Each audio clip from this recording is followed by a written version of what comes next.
Very good morning, friends. Today we are again here in this e-learning session, and today our topic will be the development of embryo, which is known as embryogeny.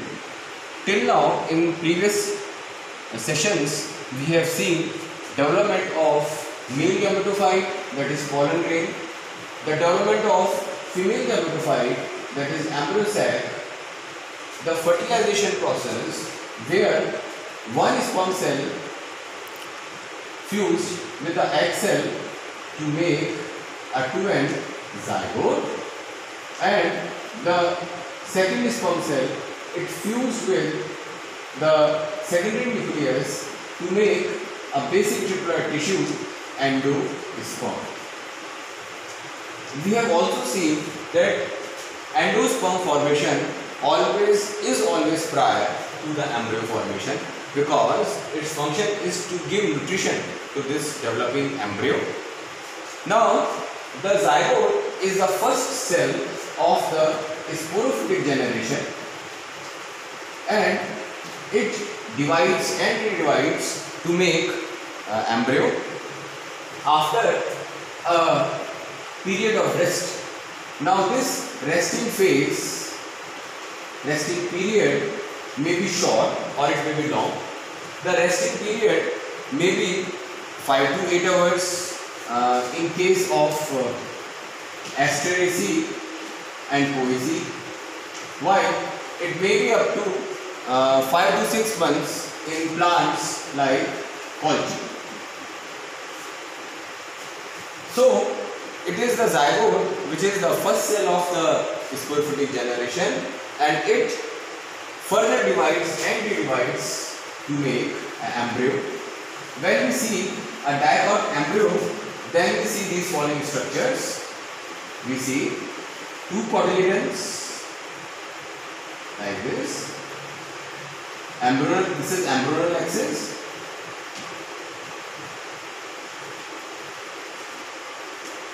And on either side of it are present two cotyledons.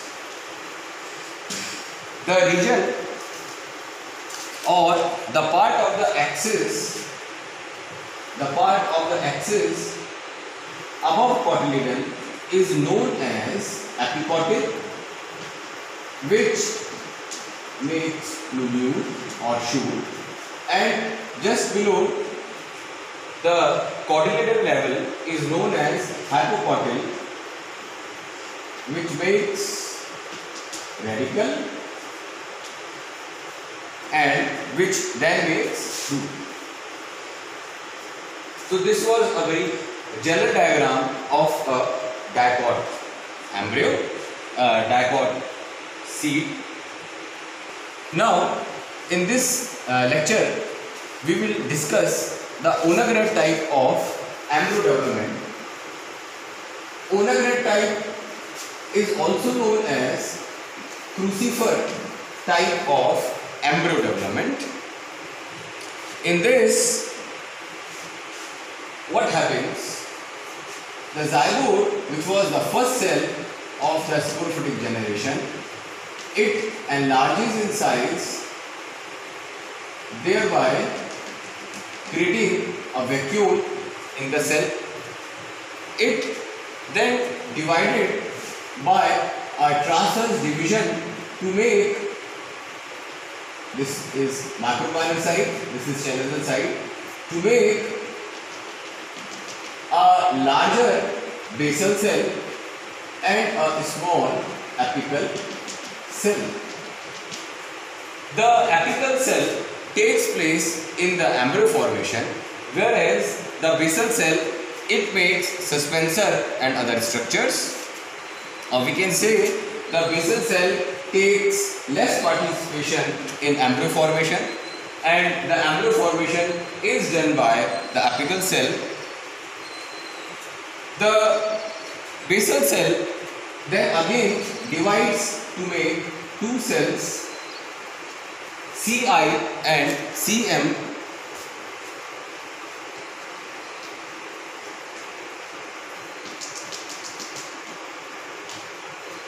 while these divisions were taking place, the apical cell divides by a longitudinal division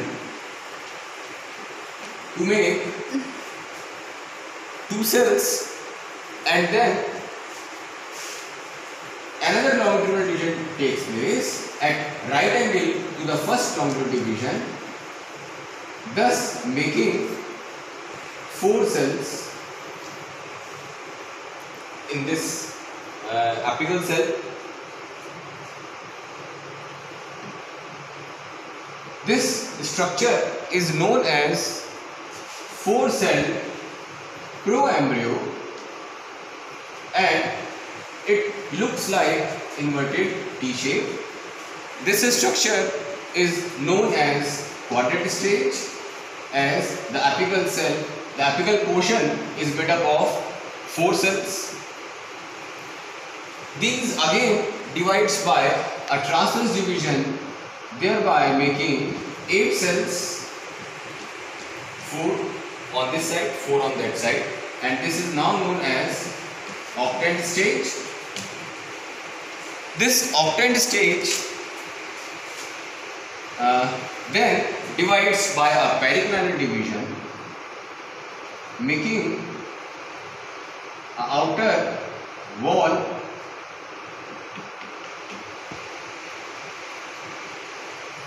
and inner group of 8 cells.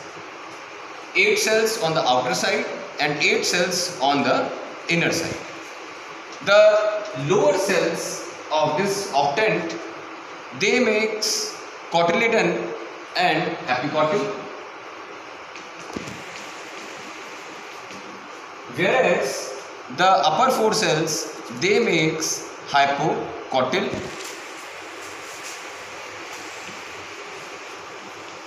This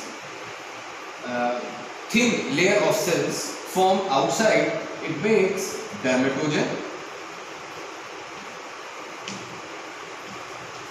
As the divisions were taking place in the apical cell, simultaneously the basal cell Ci and Cm were also dividing by transverse divisions, thus making this long tubular structure which is known as suspensor.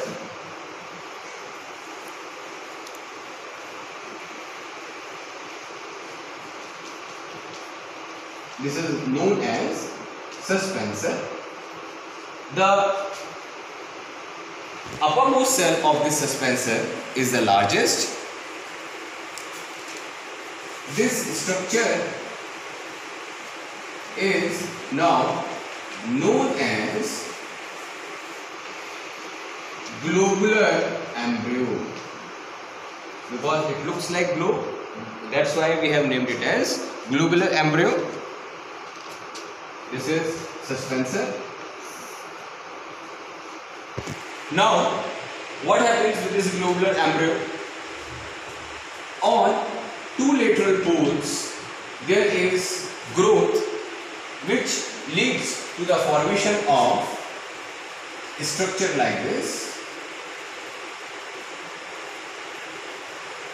Now this is known as chordate embryo.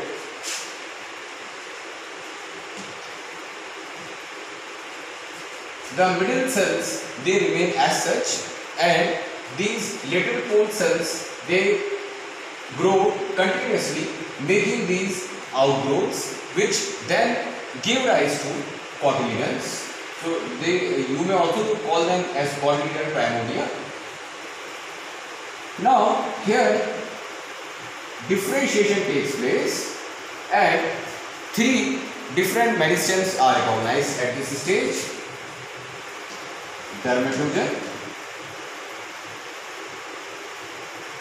periplume, plerome. Dermatogen giving rise to epidermis, periplume giving rise to cortex, and plerome which give rise to the vascular bundles. At this stage, the basal cell of the suspensor, these cells which are known as hypophyses,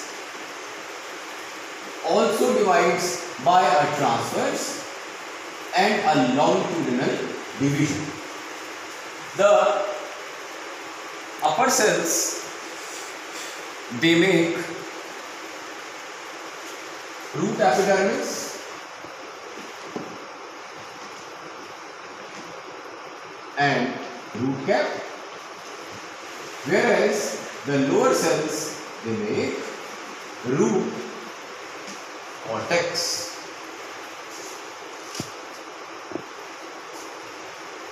These two structures, they finally make cotyledons. This region, it makes epicotyl, which then give rise to plumule, and which then develops into stem. This embryo is pushed into the chalaza with the help of this suspensor, and when the embryo matures, this suspensor, it gradually degenerates, and finally we can see structure as I draw it in the start of the session, like this, where we can see these two cotyledons, this epicotyl, embryonal axis, and lower portion hypocotyl. And now friends, it was all about the development of a dicot embryo. Now coming to the development of a monogot embryo, the difference between both these embryos is, in dicots there are two cotyledons, and in monocots only one cotyledon is present. Initially, during the development of embryo, all the stages are nearly same. Like the initial division of zygote was transverse, making basal cell and an apical cell. Apical cell participating in embryo formation, whereas the basal cell, it makes suspensor and haustoria. The difference comes only in the later stages, as there is only one cotyledon, and in dicots there are two cotyledons. The apical cell, it divides by a transverse division and then longitudinal division to make a proembryo. The proembryo, it undergoes a periclant division, making the dermatogen outside, like we studied in dicots. The inner mass of cells, it makes embryo. Now, as in the case of dicots, two bulges were visible due to growth on two lateral poles. It is not the case in monocots. During the final phase, the shoot initials, they appear on the lateral side rather than appearing as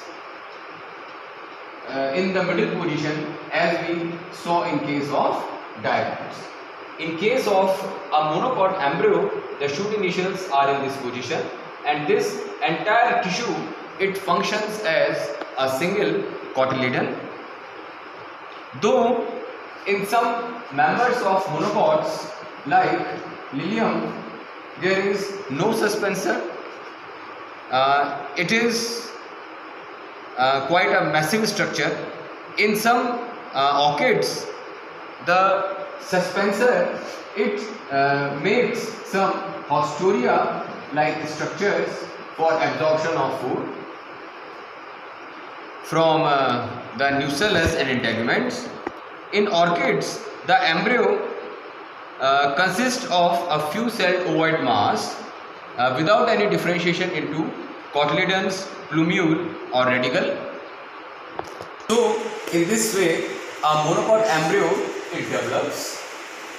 So by now we have come to know about all these processes in plant embryology: microsporogenesis, microgametogenesis, megasporogenesis, megagametogenesis, process of fertilization, double fertilization, and embryo development.